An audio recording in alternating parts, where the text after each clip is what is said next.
Okay, good afternoon and welcome to our 2 p.m. session for today. So we are now on the last lesson of our midterm module, which is on tomato production. And so we will discuss about tomato or Lycopersicum esculentum. No? It is very popular and all and is really grown in all parts of the country, in the Philippines and even worldwide. And it is a very good source of vitamin A and C as well. And it has also dietary fiber, beta carotene, iron, lycopene, magnesium, niacin, potassium, phosphorus, and riboflavin and thiamine.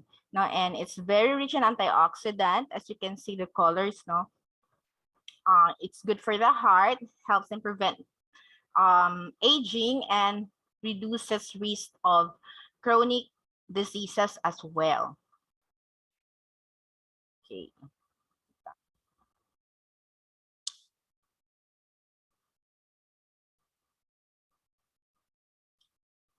Okay, so for the climatic soil requirement, um it's it's um it's actually a cool season crops with a dry climate ranging from 21 to 24 degrees Celsius.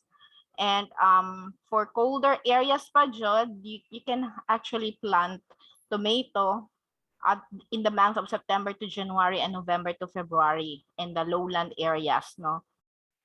So it grows well in sandy loam to clay loam soils with organic matter. And it must have a good drainage and pH of 5.5 to 8.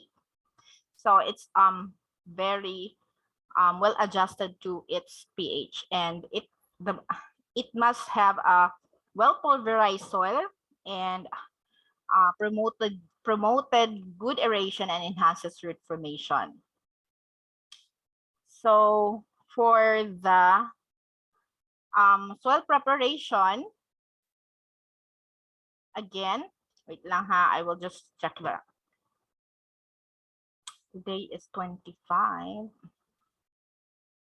and it's 2 p.m.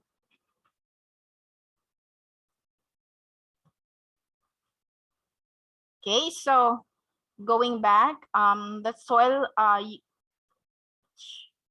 the soil can be prepared by using potting media, mixing 1 part garden soil and 1 part carbonized rice hull or compost or organic fertilizer. This is for the seed bed, no, or seedling. And you can use potting medium measuring 8 inches in diameter with 10 inches in height.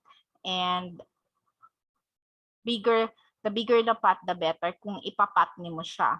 Now, raising seedlings and planting before sowing is soak mo yung seeds overnight, which is true also to other vegetables. And then sow immediately or air dry the seeds before sowing them para di malata. And fill the seed tray with mixed media to then sow 1 seed per hole at a depth of 0.5 centimeter. And cover the seeds with fine soil, then water. So after a while, about before 3 to 5 days or not more than 1 week, you transplant the seedlings 25 days to 1 month after emergence, no? So for the water and nutrient management, tomato is very sensitive to water, no, or moisture. So because of the disease like blight. And so blight is very prevalent during rainy season, and make sure that yung pot mo or yung field have enough holes for drainage, no? And you however kung wala namang mga ulan, you should water the plants regularly every 1 to 2 days and every time you apply fertilizer. And before transplanting also, add a handful compost or vermicast manure to the holes as basal fertilizer to boost plant vigor And apply weekly or spray or drench organic probiotics preparation like IMO, Vermi-T, fish amino acid, or oriental herb nutrient, and fermented plant juice during vegetative stage. So during reproductive stage, you can apply FFJ, Calfus, or OHN to support flower and fruit development. And if ayaw mo ng organic, no, you can also use urea, no, boosting seedling growth, but using dissolving 1 tablespoon of urea in 1 gallon of water and drench to the seedling 1 week before transplanting. And during transplanting naman, mag-add ka ng 1 tablespoon of complete fertilizer in the hole, then cover with compost or soil prior to planting.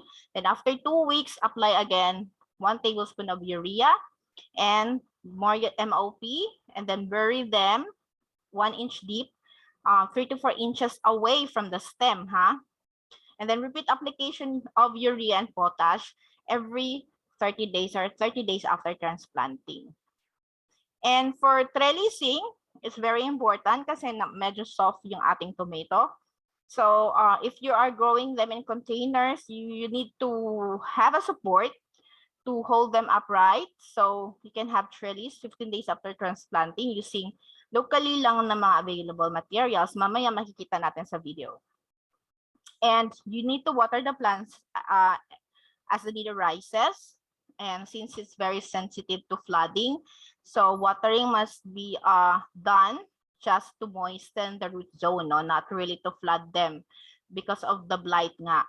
And you also need to prune to attain better plant growth. So at 10 to 20 days after transplanting, or when the side shoot or suckers start to elongate na, no? Para ano na lang ang iyang nutrient reserve doon sa mga ma-concentrate na lang doon sa mga hindi masyado sa point na i-concentrate niya yung kanyang production. Or pinch or cut suckers using pruners while small pa, and prune in the morning para mahasten yung healing ng wounds.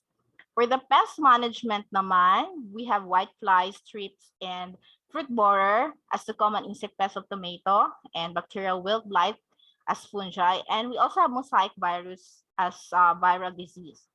For insects naman, you can use the OH and other botanical pesticide preparations such as the hot pepper and lemongrass extracts, ginger extract, tomato extract, and others.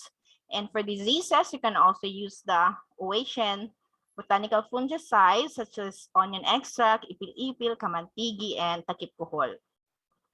So for the virus, we all know that there's no remedy for that. So you just have to eradicate, uproot the plant to lessen the sources of inoculum or the causal agent. Usually, yung ating mga vector ay mga insekto lang din. So mas magandang i-control na natin ang mga insekto. So aside from spraying botanical pesticides, you can also grow aromatic crabs like the basil, allium, ginger, lemongrass, and marigold para ma-repel yung ating insects surrounding our tomatoes.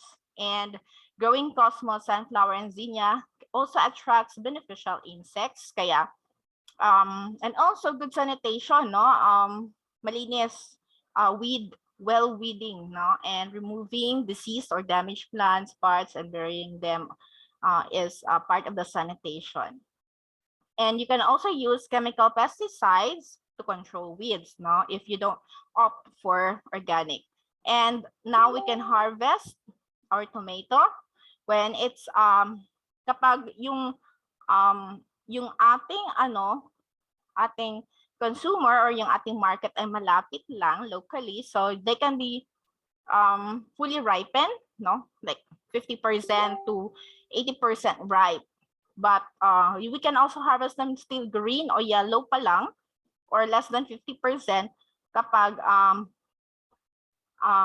malayo yung ating market, no? So again, it can be harvested when it starts to change color from green to pinkish, red, yellow, depending on the variety. So that would be all for tomato. And do you have any questions or clarification? And actually sa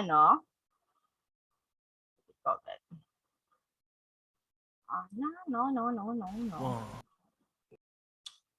Oh, Sa kanyang see, kasi so sa references ko, I don't have the, economic cost of producing tomato, but since I've been studying tomato before, it will only cost you actually less than 50,000. Pero kung i-hectare mo siya, no, for 1,000 square meter, you only need 10 to 15,000. So times siguro for a hectare. So that would cost less than 100K, no, to ano. So let's watch this agribusiness complete guide daw, and we also have amazing technology in tomato, and hopefully we still have a lot of time. Okay, let's watch.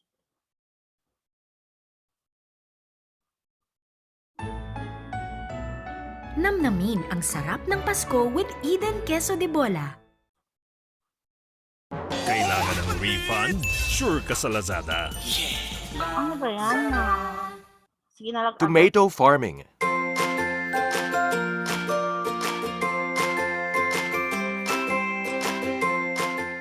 Madami na ang commercial nursery kung saan bibili ng tomato seedlings. Pero makakatipid ka kung ikaw ang magpupunla. Nursery establishment. Available din ang commercial planting medium. Pero makakatipid ka din kung ikaw ang gagawa. Pero makakatipid ka kung ikaw ang magpupunla. Madami na ang commercial nursery kung saan bibili ng tomato seedlings. Pero makakatipid ka kung ikaw ang magpupunla. Nursery establishment. Available din ang commercial planting medium. Pero makakatipid ka din kung ikaw ang gagawa. Mag-prepare ng planting medium. Maglagay ng lupa sa sako. I-stock ito ng 1 to 2 months. Mag-mix ng 2 parts soil, 1 part organic at 1 part carbonized rice hull o 50-25-25% formulation. I-mix. I-sterilize. Kung hindi mag-sterilize, magdilig ng fungicide. Maglagay ng planting medium sa seedling tray na 128 holes.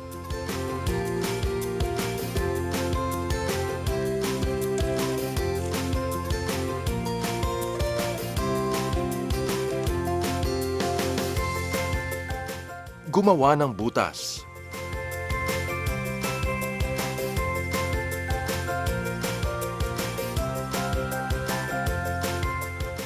Ilagay ang seeds.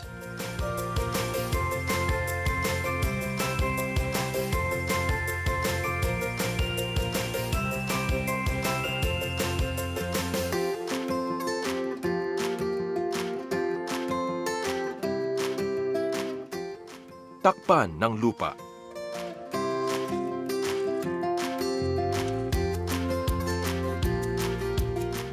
Itabi ito ng patong-patong ng 2 to 3 days for incubation. Nursery management.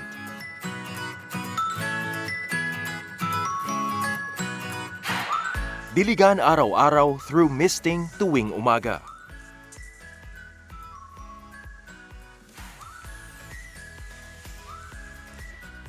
Days 5 to 7, sisibol na ang seedlings. Mag-spray ng insecticide 3 days after germination. Gawin ito 2 beses sa loob ng 15 days kung may sumisira sa dahon ng seedlings. Mag-fungicide din kung mayroong dumping off. Sa day 15 to 18, mag-fertilize ng 1 latang calcium nitrate. Tunawin ito sa 8 liters o 2 gallons na tubig. I-dip sa ginawang solution ang tray upang masipsip ng ugat ang fertilizer. Sa day 21, gawin ang hardening. Ilagay ang seedling sa lugar na mas exposed sa sunlight. Dito, every other day na lang ang pagdidilig. Sa day 28, pwede na mag-transplanting. Land preparation. Dito sa Pilipinas, mechanical land preparation pa rin ang tomato farming. Araruhin ang lupa. Mag-basal fertilization. Mag-mix ng 75% organic manure at 25% 16-16-16 fertilizer.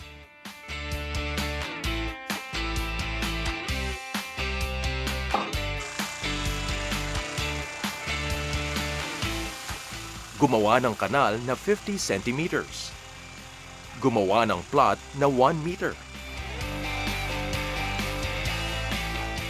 Ang lupa na galing sa kanal ang ilalagay sa plot o bed.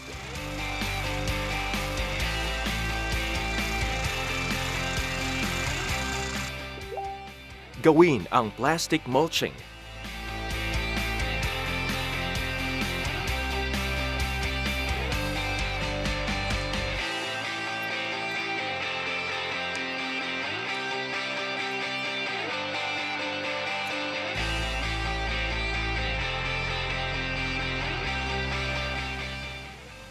Gumawa ng 2 linya ng butas sa bed. Ang distance ng butas ay 50 centimeters per hill. Ganon din sa kabilang hill.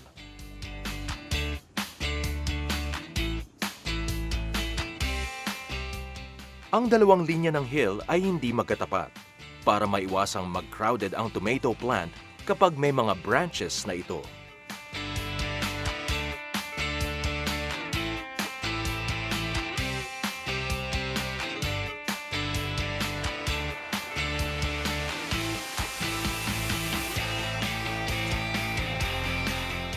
Samantala sa traditional farming, hindi ginagawa ang plastic mulching.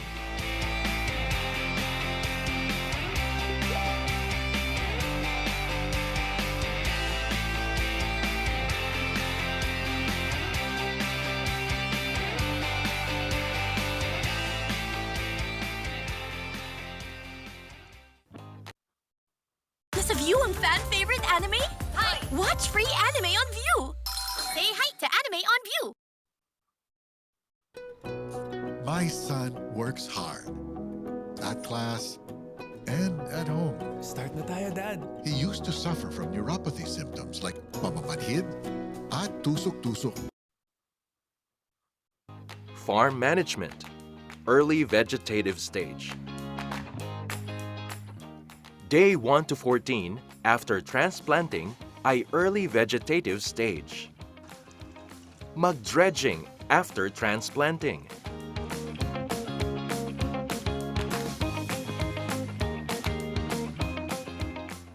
Ulitin ito sa day 3 at day 6. Mag-spray ng insecticide at fungicide as needed. Tabunan ng lupa ang bagong lipat tanim upang hindi matuyo ang puno nito.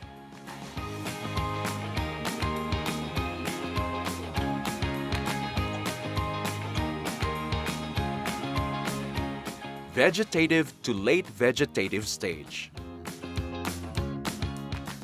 Day 15 to 30 from transplanting ay vegetative to late vegetative stage.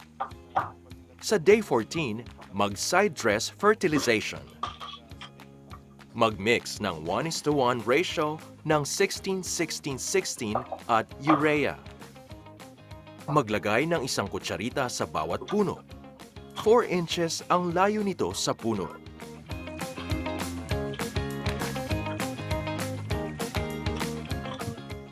Sa day 21, gawin ang trellising. Ito ay suporta sa mga bunga.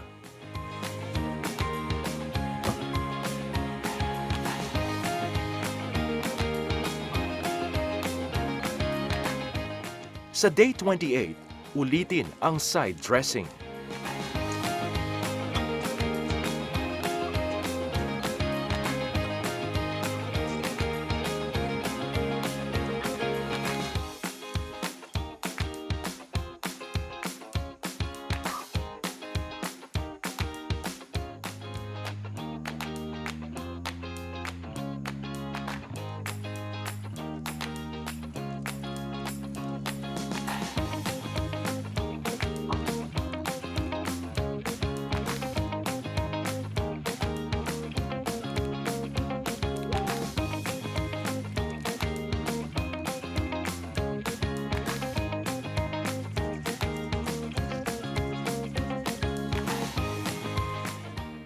Flowering stage.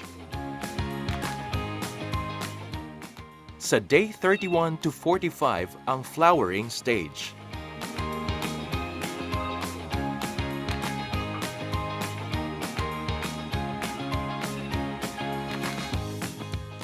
Sa day 42, mag-side dress gamit naman ang urea at 0060.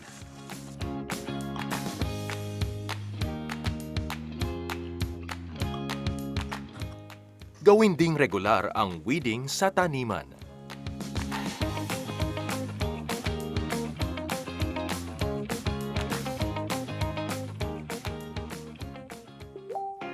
Fruiting stage.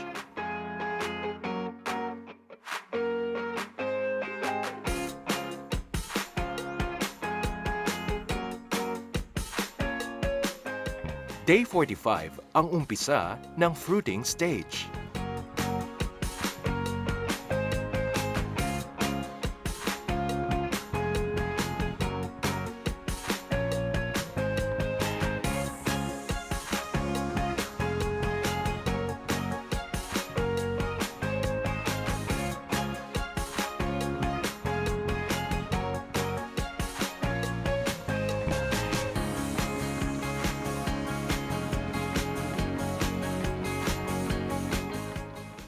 Sa days 56, 70 at 84, ulitin ang side dressing ng urea at 0060.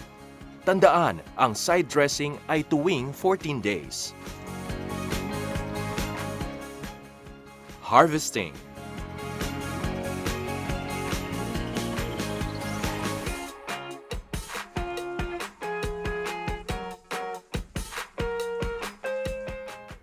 Day 65, mag-start ng mag-harvest. Sa day 98, mag-side dress na lang ng 16-16-16. Maglagay ng 2.5 grams sa bawat puno.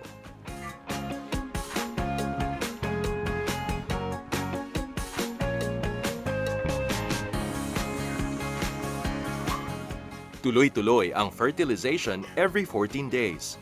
Kasabay ang insecticide at fungicide application hanggang sa dulo na ng buhay ng halaman.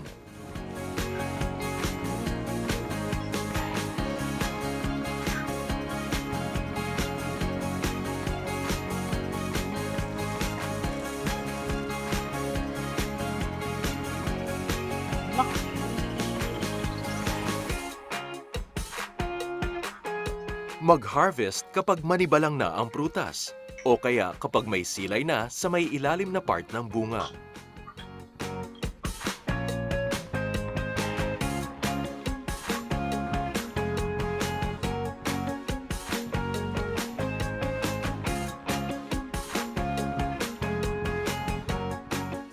Sinasama din ang korona sa pag-harvest.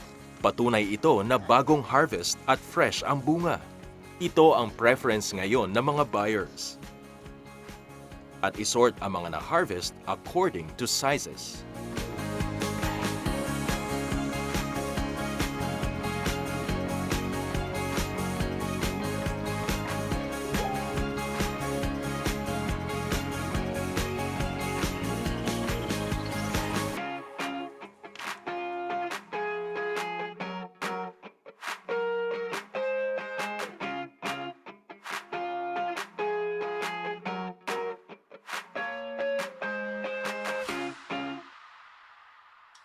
Okay, so I guess that's it about yung guidelines for Philippine setting, no?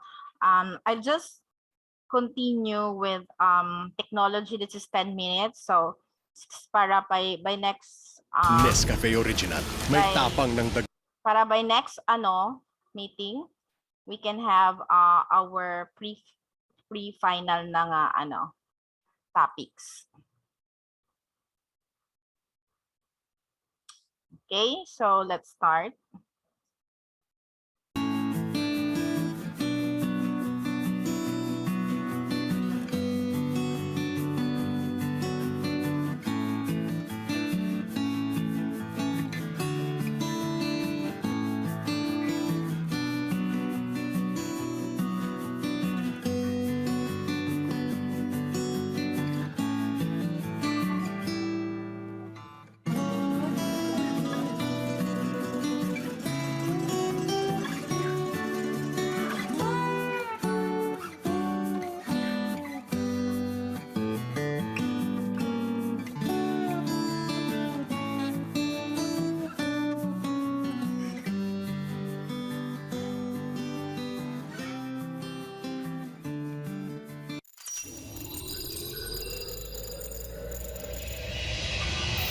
Welcome to All Farm.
So I guess that would be all for this session. Thank you very much. And we're less than 2 minutes. Do you have any questions or clarification before we end? Before we run out of time. So that's for tomato production. Any questions? Or do you have some more concerns? So I guess yung ating video presentation has a really a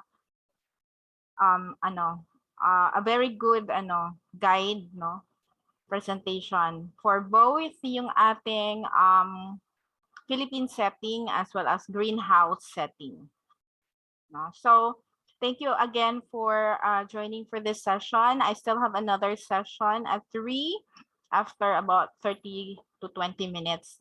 So thank you again, and I hope to see you again next week for our pre-final module. So kung wala nang tanong, then that would be all. Thank you and bye-bye.